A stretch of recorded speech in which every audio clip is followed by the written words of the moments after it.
Hello, everybody. What's going on? We're back with another episode of Armchair GMs. I'm one of your hosts. I'm Bugman J. That guy over there. And Matty Ice, There we go. And Bugman J, Matty Ice. and this is our show. All right, let's jump on into it. I'm a little scatterbrained today, because I'm just like so happy. There's so much we have to talk about in such a condensed time. So I'm gonna kind of just jump right into it, and I'm gonna ask you kind of the same question I ask you every time we talk, man. How was your weekend, bud? Well, winter is, on the prowl right now here in the state of Indiana. Oh, We there you had go. some snow this past week, so had to break out Matty Ice for the special occasion There we go. because I like that. I there's like not that. there's nothing that I love more than when the temperatures drop and just I love it. I love it. So yeah, I'm excited for winter. It's coming upon us. Definitely. So on and so forth. How about you though? How was your week though, bud? Yeah, that's that normal thing, man. It's holiday season for and all intents and purposes. Every use of that word, whether it be work related or because my wife, they just had a Thanksgiving party at work, and like we're on our holiday season grind, man. It's a lot of work in a short amount of time, but doing pretty good. I'm down here in the south. Tis It just rained tis the yesterday, season. and it's like 62 degrees outside, so we're getting a little bit of our fall weather. Nothing too major. It's going to be pretty good down here. Probably Thanksgiving. Thanksgiving is supposed to be in the 70s, so I'm all right, man. I'm I sorry. can't believe Oh, thanks I can't believe Thanksgiving is literally a week away. Like there you I was go. looking at my calendar for stuff to do or that stuff we have going on. And it's just like Mhm. I'm looking through. I was like, oh crap, it's Thanksgiving next week. I guess I better go out and buy a turkey and everything. There you So go. Hey, we're lucky, man. We're going to my cousins in Jacksonville.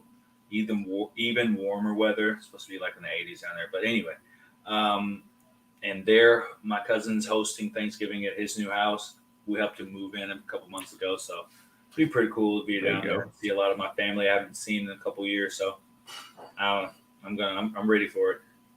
Don't have the in-laws See, coming that's down this year, so gotta make use See, of it. that's what I like about our tradition. We just stay home and Mhm. do our own thing. I mean, getting ready for Christmas at that point. Put up the Christmas tree on Thanksgiving and Yeah, get in the spirit of things. So yeah, it that time, snuck man. up on us though. Yeah, it did. I Uh, didn't see it coming, but I'm just ready for December, man. December is my bonus month, so there I'm you ready go. for it. A little So bit. before we get into everything though, have you started doing any Christmas shopping or not? Uh, the kids have submitted, as they say, their Christmas list. So we've gone through, we've browsed a little bit, trying to keep it on the hush hush a little bit because kids are around. But we browsed a couple of things and we've added a couple of things and put it on our registry. So we're slowly starting to get the bigger items off of the list. So that won't be something we're worried about later on. Next month when supplies get low. Oh yeah, that's like my oldest. She submitted a PowerPoint of all the things that she wants. So it's just Ooh. like, who does that? A 14-year-old girl, that apparently. So They're more efficient than we were, brother. I tell you that much. Way more efficient. oh yeah, All kids right. are kids though. Yes. But we're going to jump right into our ads. Our buddy Matty Ice over here's got the ads this week, so we're gonna let him take the reins. There you go, bud. All right, Fresh Cuts is a local barbershop in Marion, Indiana. Contact Caleb Kemper for an appointment time through www.freshcutsbarbershop.com. It's not just a haircut; it's an experience. Steve Wood Illustrations here for all your art needs from Star Wars to G.I. Joe and beyond. See him for all your nerds in your life if you aren't sure what to get. As I just mentioned, Christmas is coming up, so contact Steve Wood for anything that you guys need. Definitely. Let's see. From the culture corner, our friends from Afro Latinos are changing things up. Check out the podcast featuring Aubin and Shaylin and hear from them soon as they are still under construction. Rules of the Frame is another friend cast specializing in movie reviews of pretty much anything there is. Connor will soon be a guest on our other show, Smash Popcorn, and we look forward to collabing with them. And last but certainly not least, Thousand Wives of Weird.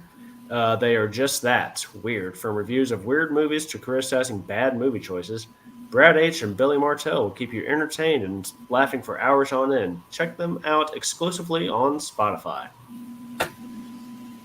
And there you go. That's what I'm talking about, Matty Ice. 10 out of 10. That's how you get it Hey, done. thanks, bud. All right.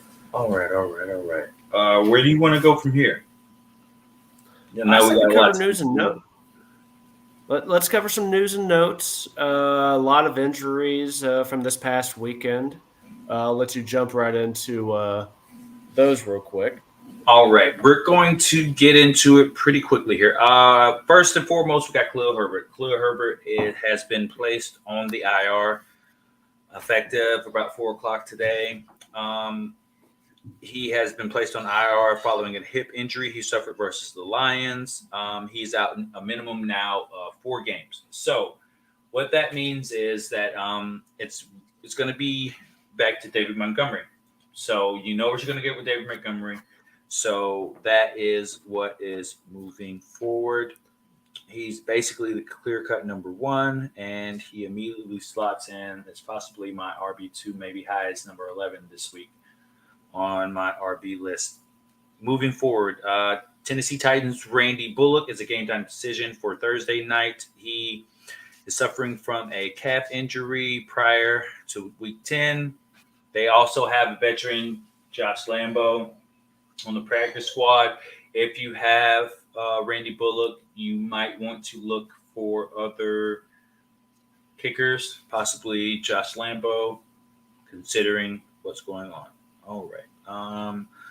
Maybe not so fantasy related, but Shaquille Leonard underwent season-ending surgery on Tuesday. He went through back surgery. He's been dealing with back problems throughout the season. They decided it was in the best interest of the team for him to shut it down and kind of rehab and get himself the attention that he needs so they can be healthy for possibly 2023. All right, moving forward, Matthew Stafford is in and remains in the concussion protocol. Now, many people may know, but some may not know. After the Tua Tagovailoa injury, apparent probably second concussion, the NFL institutionalized an extra level to the protocol, which kind of outsources it and makes it more as in a situation of if a representative of the team feels that someone has put himself in injury, possible concussion injury, they can put him on the shelf, and then he has to go through the regular concussion protocol steps and then the new steps before he can be reactivated. So with Matthew Stafford possibly being on maybe a deeper league, 12, 14 league team, I feel you may need to move in another direction because it's a lot harder to clear the concussion protocol. And as it being Tuesday and he's still on the protocol, you might want to make other plans. All right, moving forward. I think that's actually a good thing that they're kind of outsourcing the concussion protocol now, just from a player standpoint. Because I mean, let's be honest. I mean, that was a scary thing seeing Tua go through that, and Definitely no player should have to go through that literally twice in 1 week. So I think it's a step in the right direction for the NFL to outsource that. Not saying that athletic trainers aren't medical professionals, but the team may be inclined to do what's in the best interest of helping their team win, and that may not be in the best interest of the player. So there has to be someone to step in to be, hey, we can't allow this to happen because the longevity of this player is based on what you do in this situation right now. So I feel like I'm with you. It's a very good idea. Okay. Moving forward, Dallas Goddard is to miss extended time. Dallas Goddard went down with an injury on Monday night and will miss extended time with a shoulder injury. So he's not. It's not expected to be season ending, but if you're struggling and you're trying to make it in the playoffs right now, I would very likely consider dropping him and picking up someone to kind of fill in the gaps. There are a lot of candidates out there. Kate Otten, for example, Foster Moreau. There are a lot more options out there, and so I think you need to make other plans. Moving along, Cooper Cup lands on the IR and will undergo surgery. He has a high ankle sprain and will undergo surgery tomorrow or today. So the Rams will place him on IR, which means he'll be out for at least the next 4 weeks. So this is another case of in a situation where you are fighting for a spot and that spot he's holding may not come back to fruition by the time you make it to the playoffs. So these are another one of those tough calls. There are some guys out there that have a little flash that we may talk about a little later, but me personally, I think a player that could come in and possibly replace him would be Christian Watson of the Packers. So I saw his target share go up tremendously, and seeing him active, fully healthy, it really brings another element to the game that Aaron Rodgers doesn't have in his playbook with the current set of the team outside of him. So that was a good thing. Also keep in mind, Diggs was covering. Now, names mistake me. Lazard? Yes, Alan Lazard. He was covering Alan Lazard, and Alan Lazard only did have 3 catches. So 3 catches were when Trayvon Diggs was not guarding him. So that may have something to do with it. But I think he has potential to really help win games and is at least wide receiver 3 consideration. Moving forward, Mike Williams will practice this week. And Keenan Allen is also set to practice this week as well. Both of these guys have been on the shelf. Mike Williams with the ankle injury, Keenan Allen with the hamstring. So getting them back in and practicing will potentially help Justin Herbert's floor and ceiling as well. And because you see how they played without their top 2 targets out there. Even how hit or miss Mike Williams is, I really feel like their offense has really been lacking top tier talent, and Justin Herbert has suffered from it. But that is all of the injury news for today. If you have anything, I'm just going to go into the other news. As far as injuries, no. We did see, before you get into news and notes, we saw that Eno Benjamin, he was dropped by the Cardinals. He was picked up on waivers by Houston, which I think he'll serve – I don't know. I think he'll serve a decent, complementary role for them. Yeah. I mean, obviously, the talent's there. Oh, yeah. Talent is definitely there, but Dameon Pierce, he's – the clear-cut number one back, RB1 in Houston. And, behind him you have Rex Burkhead, who to this day still has some sort of fantasy relevance. I mean, it's just crazy how much relevance he has. Oh. So I think it's a good pickup by Houston, though. But yeah, but fantasy relevance, maybe not. Randall Cobb is also designated to return from the IR. That may cut into Christian Watson's ceiling, and his floor as well.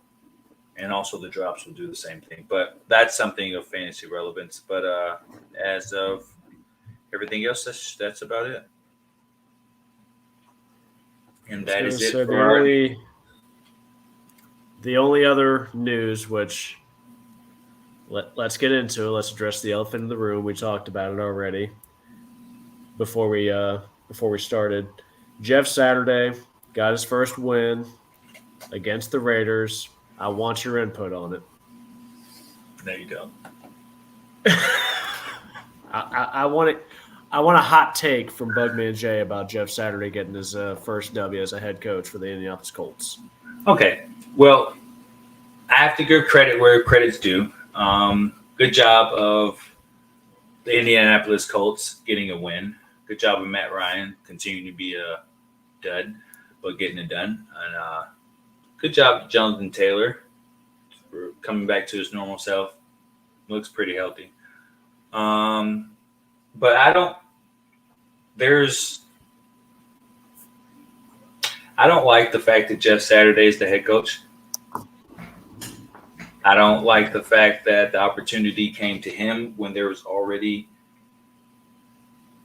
quality level players who had more experience than him on the team to get a shot. Notably, people, but and not even get the interim tag, not even have to work to keep the job, just have to be there, and you'll get a shot next year. It doesn't sit well with me. I applaud the win. It was a little effort of his own, and it's clear, but the culture around that just doesn't sit well with a lot of people who feel that the opportunity shouldn't just be handed; it should be earned, because that's what we're taught. If you want anything in life, you have to earn it, and it's a little bit of slap in the face. It's like the exception that proves the rule, and it doesn't sit well with a lot of people who enjoy watching football because they don't believe that the opportunity should just be handed to a guy who's literally sitting on his couch. But that's my take.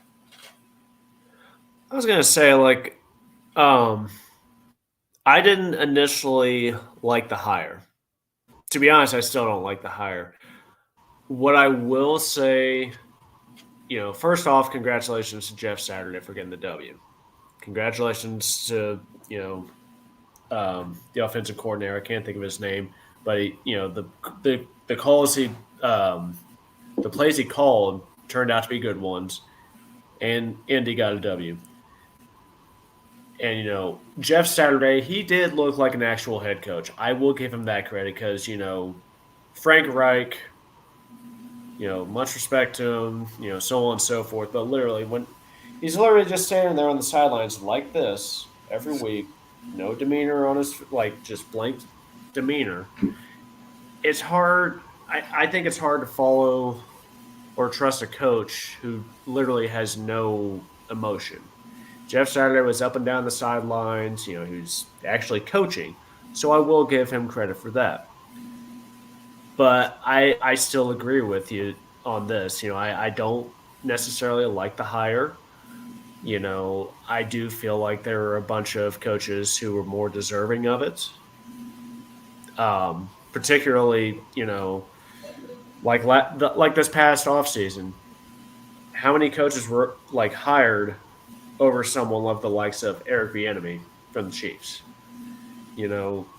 There were just so many other coaches I feel that were more deserving, even if it's just an interim.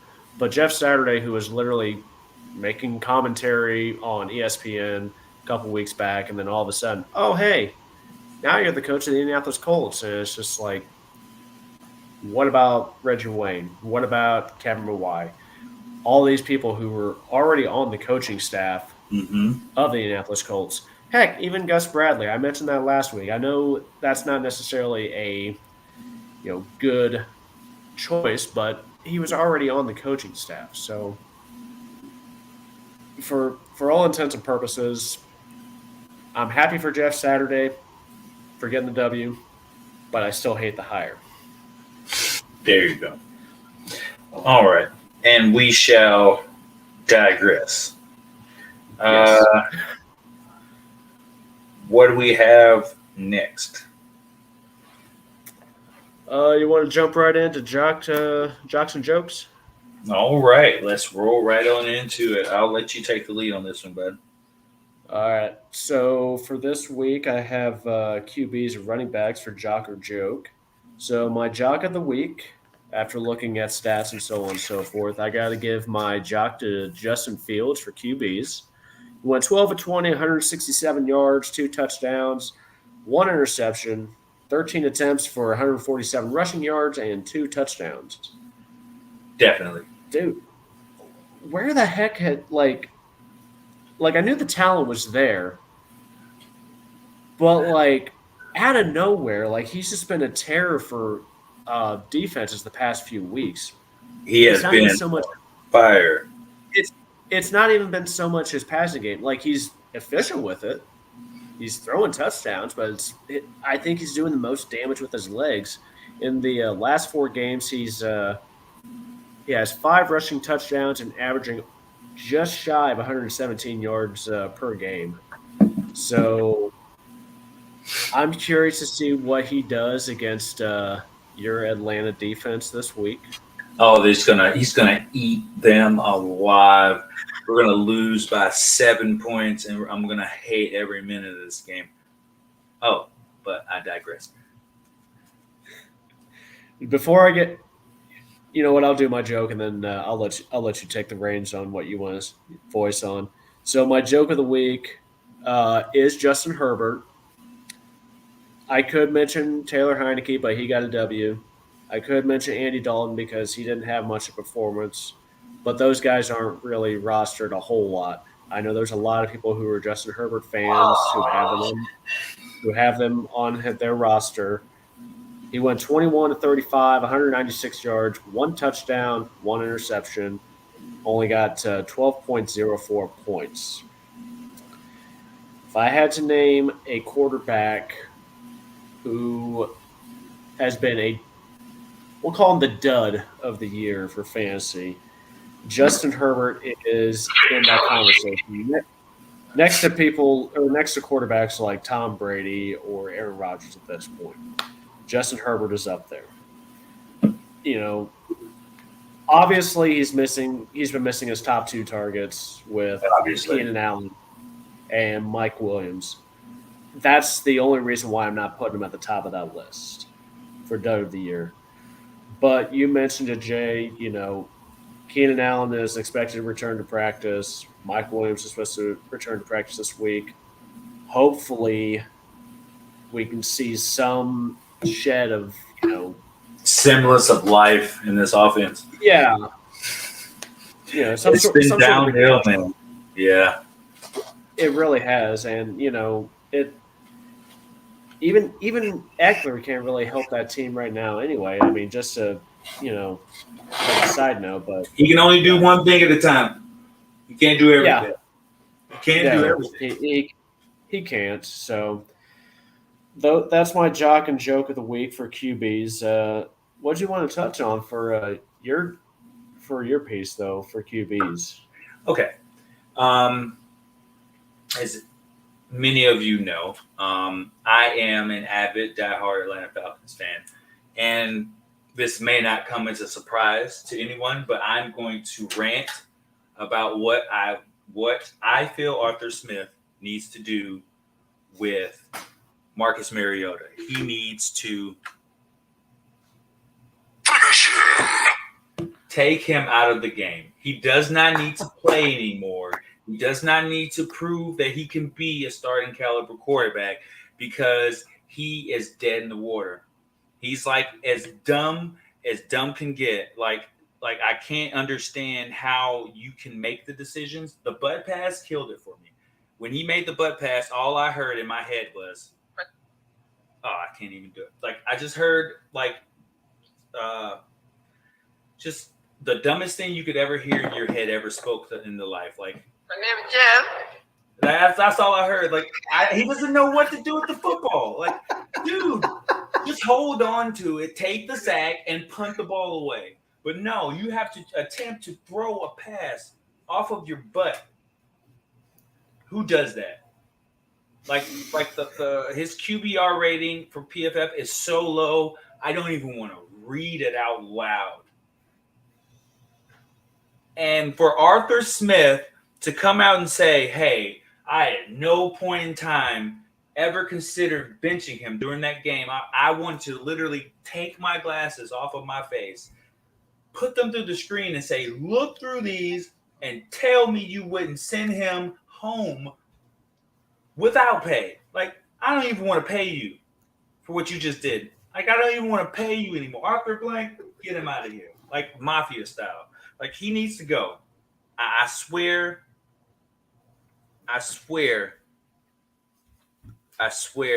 if there was ever anything in life I could ever do, like wish on a star or something, like start Desmond Ritter. And they already have him on the depth chart as Marcus Mariota as a starter for this week. Like, he was like, if I feel like dropping him or we feel like changing plans, I'll tell you. Like dude, he is not going to get us to the playoffs. Like, and even if he did, somehow he did. What do you expect us to do? Lose out on getting a quarterback next year and also lose out on seeing what you have in Desmond Ritter before you invest in another quarterback?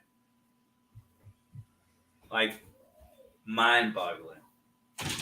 Like, what are we doing here? And it's really unfortunate because, like, I remember watching highlights of Desmond Ritter and seeing some games last year, when his final year in Cincinnati. The talent's there. And I think he would, I think it would be a complete 180 for the Falcons organization in terms of like play calling. My mind, I think Drake London, Kyle Pitts would have a lot of fantasy relevance if you put Desmond Ritter behind center. Exactly. Someone who can throw it downfield. Like literally, like, what are you doing? Are you just going to hold the ball? I'm just looking around like, bruh. Are you just going to hold the ball? You're just going to hold the ball? Is that what you're going to do today? You're just going to hold the ball? Where are you going to run? You're running? Oh, nowhere. Exactly. I'm done. Okay. Moving on. You want to get into your jock and jokes for running back? Yes, I am. So busy. So my jocks, plural, for running backs, I'm giving it to James Conner and Jonathan Taylor. Oh, James Conner, yeah. I'll get into the stats here, or I'll tell you why here in a minute. For James Conner, he went 21 attempts for 69 yards, 2 touchdowns, 3 targets for 3 receptions, 17 yards, 23.6 points. Jonathan Taylor, 22 attempts for 147 yards, 1 touchdown, 2 targets, 2 receptions, 16 yards, 24.3 points. Hey, way to show up, 10 weeks into the season, both of you. I know it's been a slow season for both of them. It's been a slow season for running back in general, man. Like, there's no clear number one right now. And, they both have had some injury problems, but finally, you show up. Now, we've been looking for 4 weeks ago, 5 weeks ago. Now, I will say I am very upset with myself because I did bench James Conner because I did not think he was going to do well against that Los Angeles front line. But my mistake. Yeah, my lo and behold. It's like, oh, yeah, I bench you and you finally show up. I appreciate you, bud. Yeah, there you go. But last year's points leader and rushing touchdown leader, along with the number 2, decided to actually show up, this past week. I'm hoping it's a good sign going forward. I mean, obviously, Connor plays this week against San Francisco, and Jonathan Taylor, him and the Colts go against Philly in Week 11. So we'll see. I mean, I don't know. I'm curious on who's going to have the better game between Connor and Taylor, but we'll see. My joke of the week, I'm going with Clyde Edwards-Helaire. 4 snaps. 4. But that's it.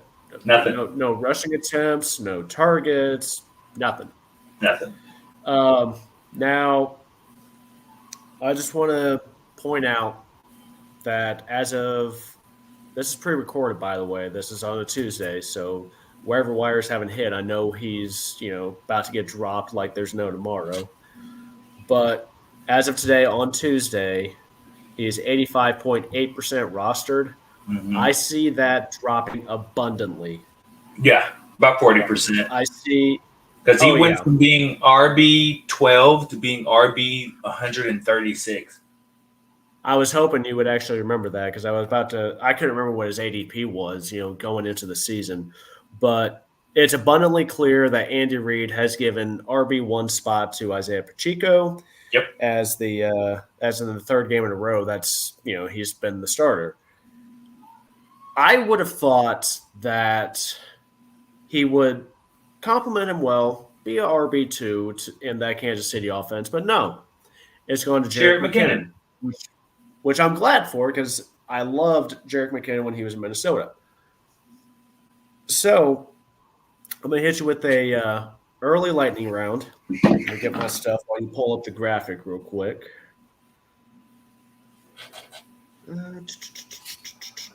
Look for my clock. Here we go. All right. So I'm going to give you a 30-second one. Tuffy. If you were a Clyde Edwards-Helaire fantasy owner, Hmm. would you consider dropping him this week, Yes. or would you you know, consider holding on to him just as a desperation? Hmm. Go.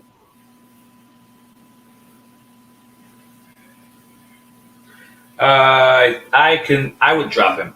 I would drop him with a quickness because if you look at their next three games, they're playing the Chargers, they're playing the Rams, and they're playing the Bengals. I don't really see much of a consistency for him. As you say, the last three games, his target share has gone down dramatically. His snap count has gone down tremendously. Isaiah Pacheco has clearly shown the capability of being the workhorse and being able to take on first and second down duties. And Jared McKinnon's shown he's healthy enough to take down third down pass protection and short yardage, as well as Pacheco. They're sharing it. So it clearly looks like an offense that's built to move past CEH. So I have already dropped CEH in favor Mm, of trying to pick up Christian Watson. So that is my move of the week. I would consider everyone making the same move as well. okay.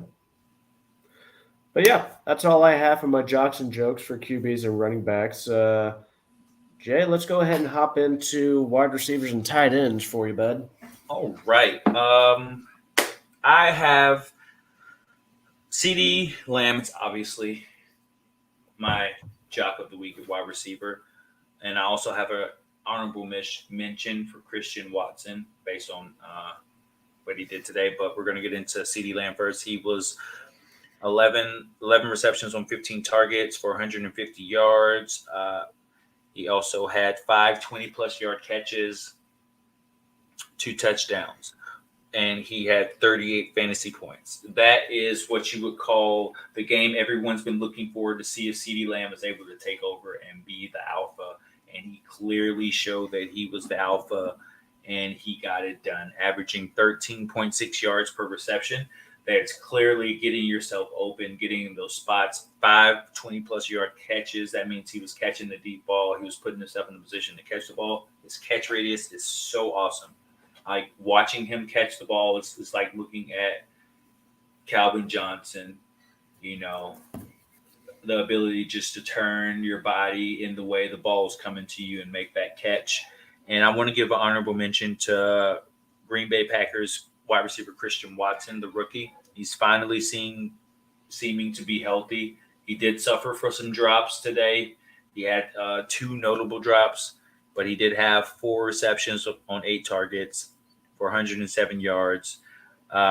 His longest catch of the day was 58 yards. He had 6 20-plus yard catches and 3 touchdowns for 32.7 fantasy points.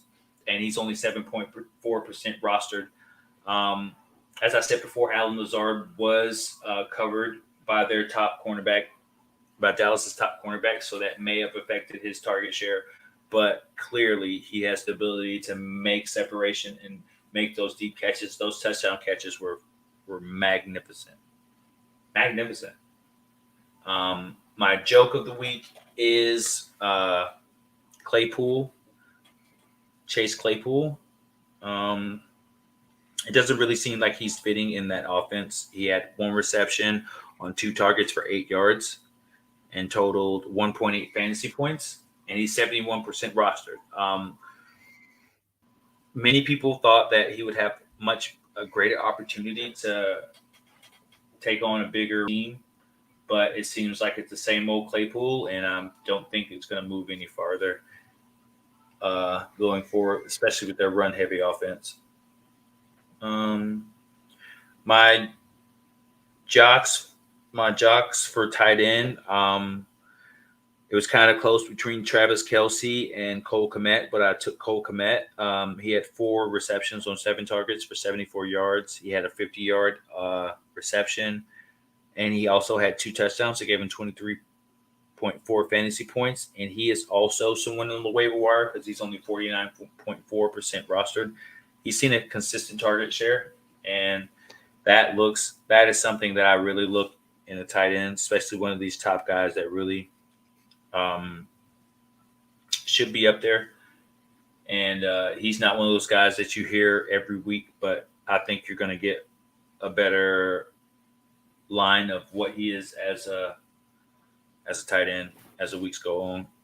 My joke of the week is still and probably will be until Marcus Mariota gets benched. Kyle Pitts.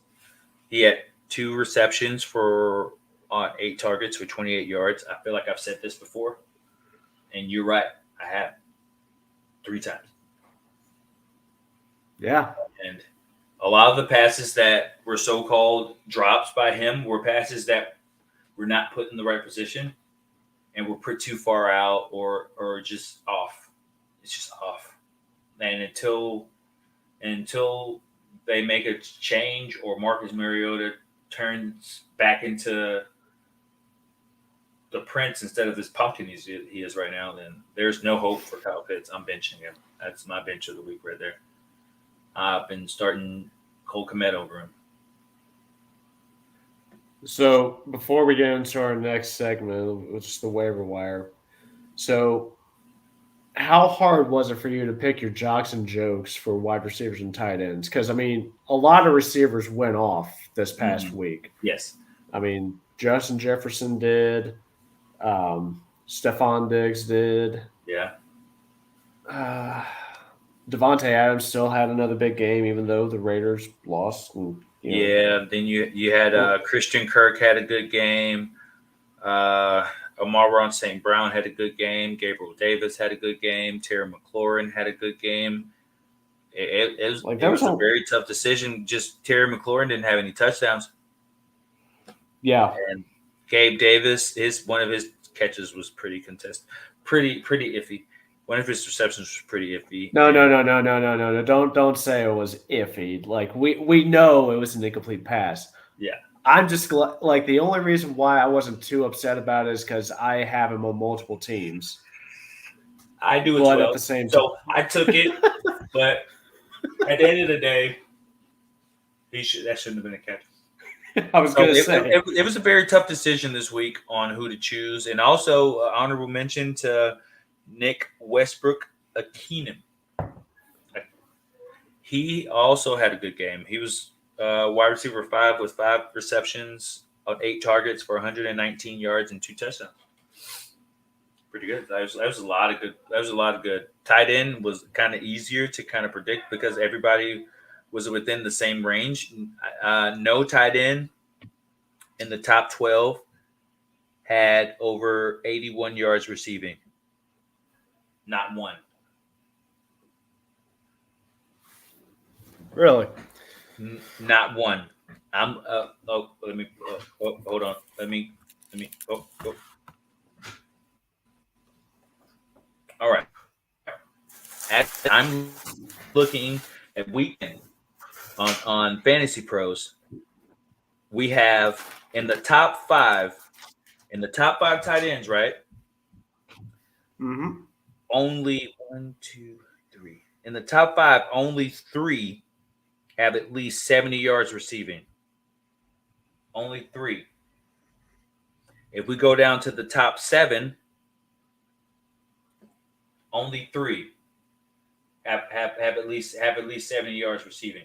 Unless in the under is 50 or below. Okay. We're gonna go down to 10, right? It's four. It's four with 70 or more yards. Oh, other way. And then we go down to let's go down to 12. Still four.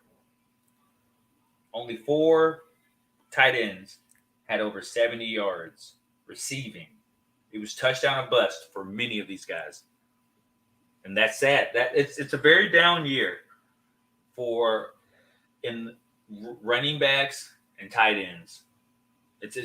Well, offense in general, it's been a down year.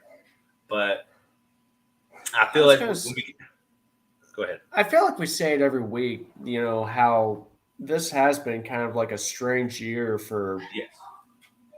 for like fantasy or football in general. Like, you know, wide receivers are just playing lights out on a consistent basis anymore. Really, there's no clear cut, no clear cut running back, running away with everything. And, unless you're Travis Kelsey, you don't really have any relevance as a tight end.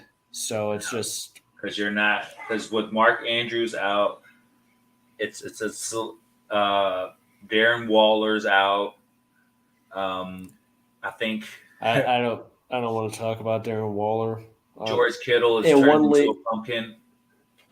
yeah. It's just oblivious. Debo It, Samuel had an off week. Brandon Hayuk had a decent week. What in the world? Jimmy Garoppolo's a starting quarterback. Oh, this world doesn't make sense. But anyway, I digress. All right, my waiver wire Zero list touchdowns. is kind of short, so I'm going to play off you today. I'm going to give you a lead on waiver wire. So for waiver wire, so we know that bye weeks are coming up. I don't really have a Definitely. whole lot in terms of quarterbacks except for one name. And, this is only because most people this time of the year, they're pretty set on their quarterbacks. Just got to figure out something for the bye week. But I am going to throw out one name for waiver wire pickup. Mm-hmm. I'm going with Russell Wilson. I'm No. giving him a chance. No, No. hold on. Time out before you tell me no. The Broncos are going up against the Raiders this week. Okay? In week 4 against the Raiders, Mm-hmm. that's when he statistically performed his best. He Mm-hmm. went 17 to 25, 237, 2 touchdowns, 4 attempts for 29 yards, and one touchdown for 31 points. I'm not saying Lightning is going to strike twice, but the Raiders have, they're notorious for giving up leads. So I'm just saying that is the only quarterback I would consider picking up. You're just gonna hit me with that until I get done, aren't you?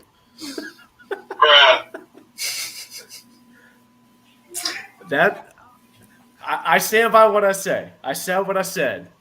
Broncos country, let's ride for 1 week. Come on, Russell Wilson. He is 49.7% roster.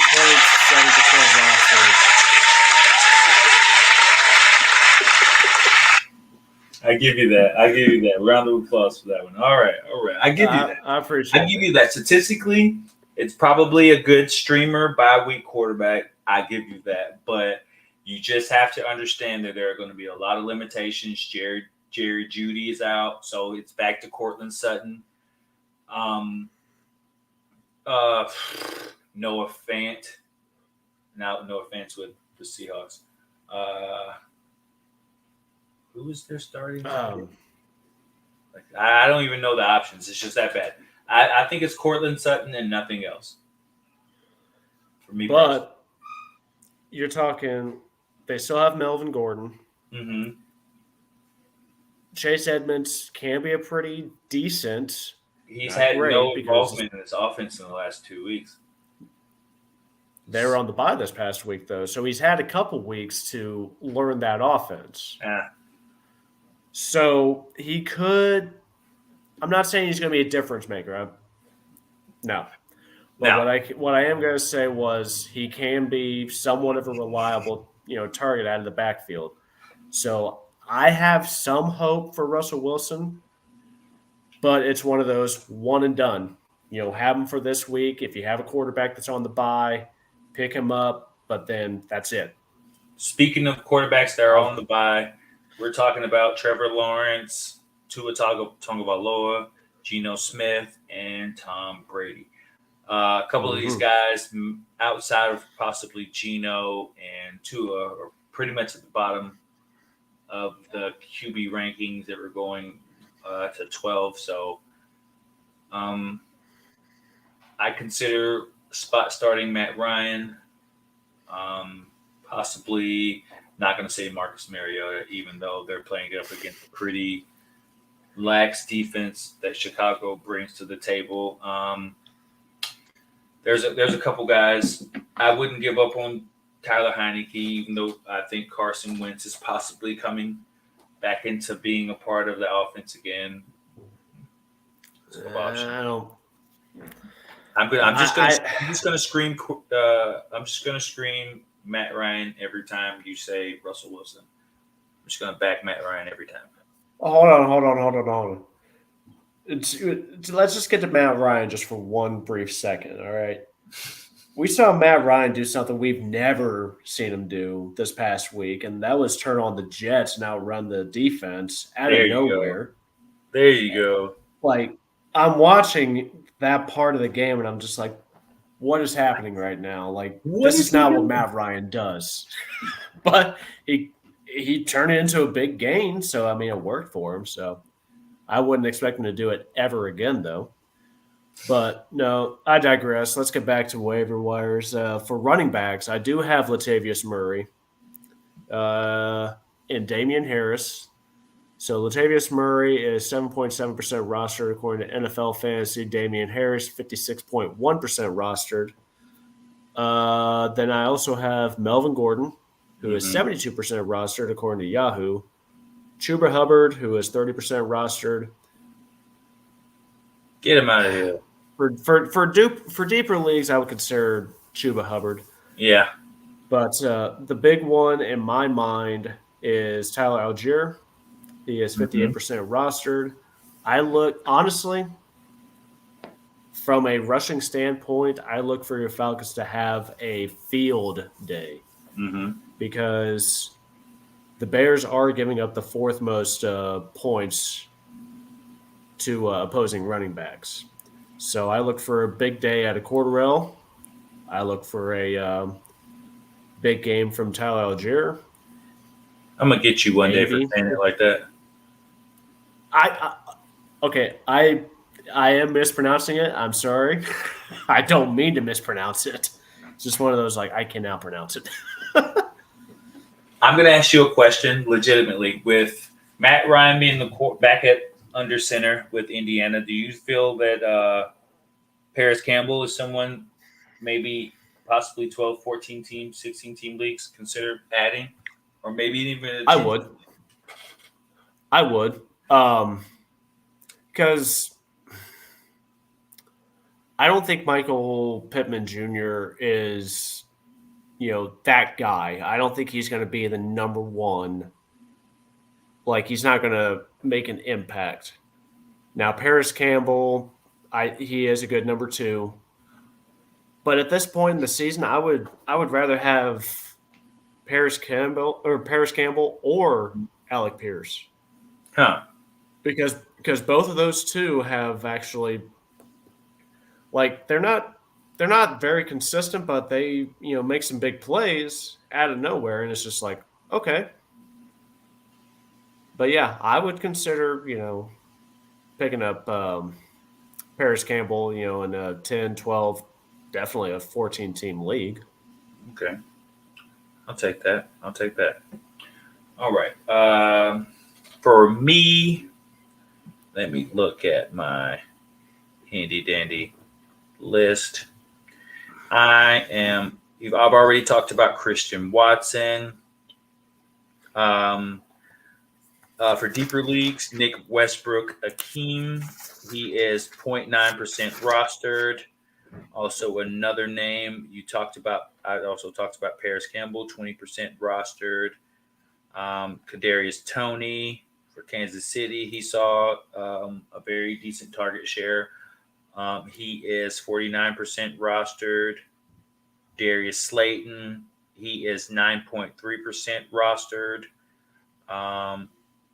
I don't know how much longer this will last, but DeAndre Carter for the Los Angeles Chargers, he is 19.5% rostered.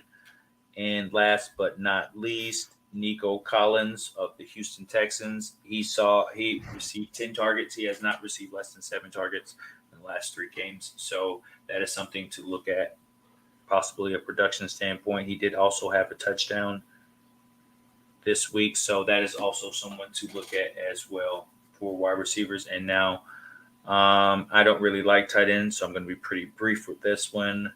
Top of the list will be Cole Kmet, Javon Johnson, Foster Moreau, and Harrison Bryant with David Njoku being out. I like it. Yeah. So,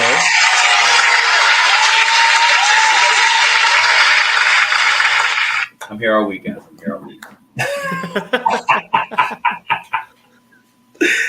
All right. We got the soundboard, ladies and gentlemen. yes. It had to be added. It just had to be. It has to be. It has to be. Well, with that being said, shall we get into lightning round? All right. Give me 1 second. Oh, got to get that lightning.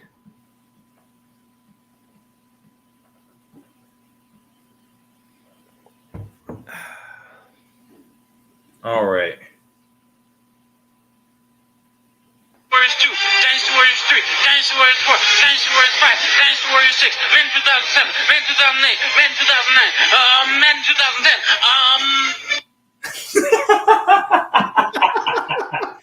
It is time for lightning round.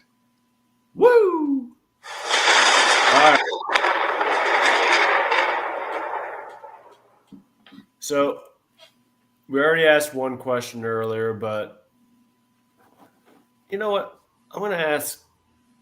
Yeah, we're going to stick with 2 questions tonight since we touched on one earlier.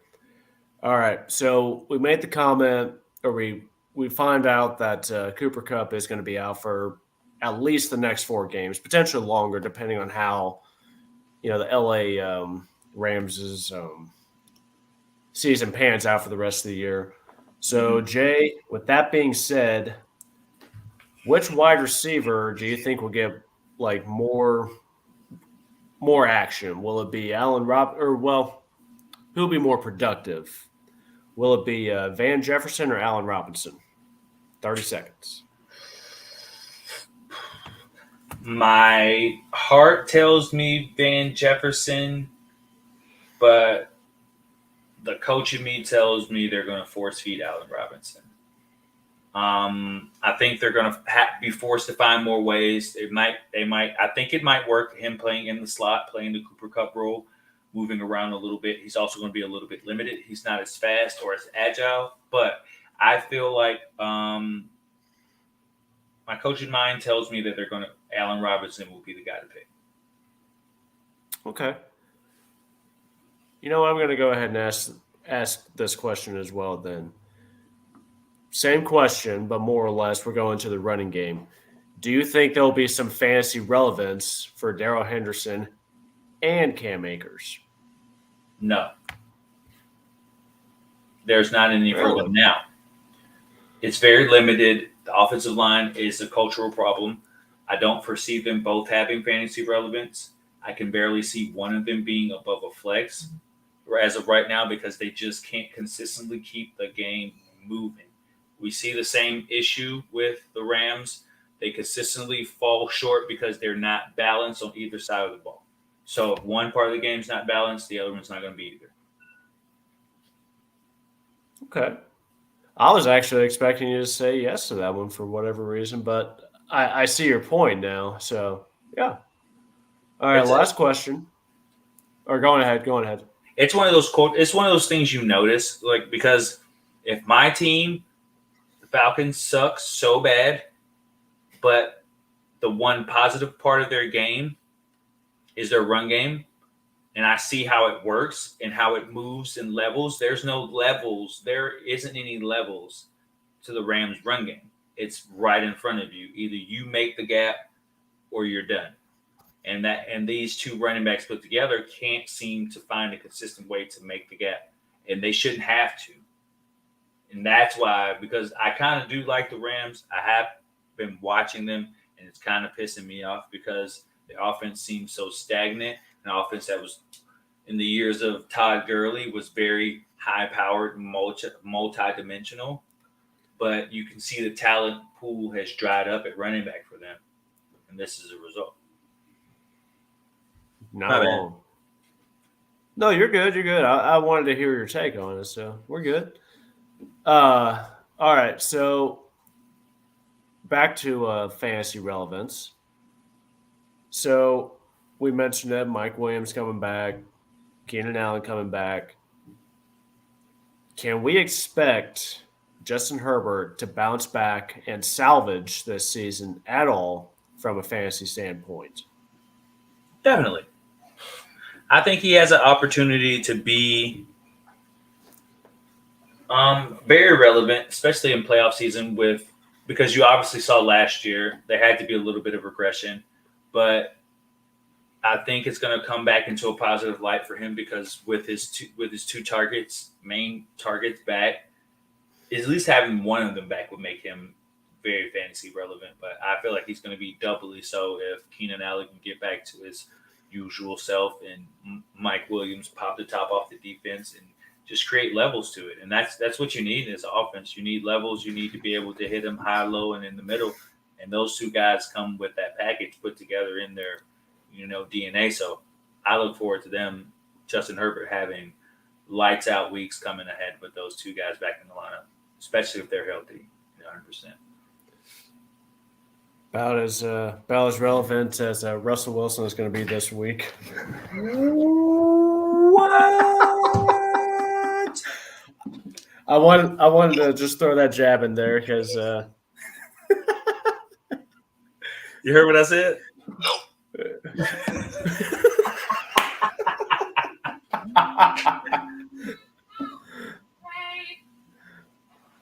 All right, man. Well, that concludes it for lightning round this week. I do have one more thing. I meant to touch on it when we were covering news and notes. I'll just make it real quick. So It was made official that Dan Snyder is going to sell the Washington Commanders organization. Yes. Yes. About time. About time.